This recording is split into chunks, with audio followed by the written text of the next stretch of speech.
کنترل توپ رو عقب داره محمد دیگه مقدار با رضاییان حالا توپ در اضافه شده ما این پیمون به گروه ها داره تو دستمون نیست یا از بجنگه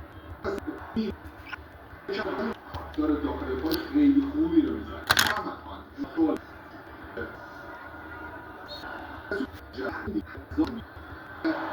میره همه تو بازی کنه میشه آوزن داریم به خط دفاع توپ دور میکنه 35مین دقیقه رانی را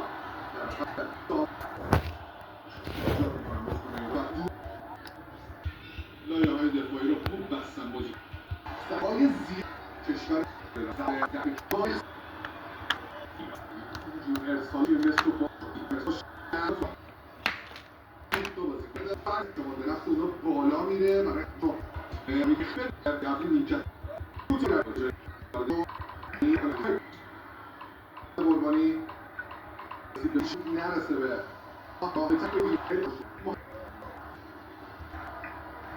رفته فشار بازی کنه میشه خطا بگیریم و البته اشتباه کنه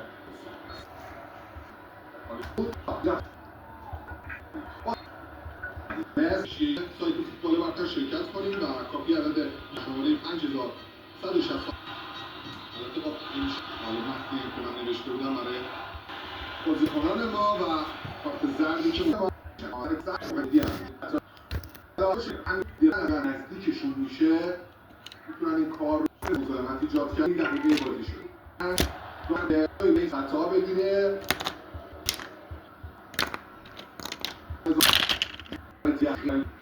ویدیویی هم منتشر شد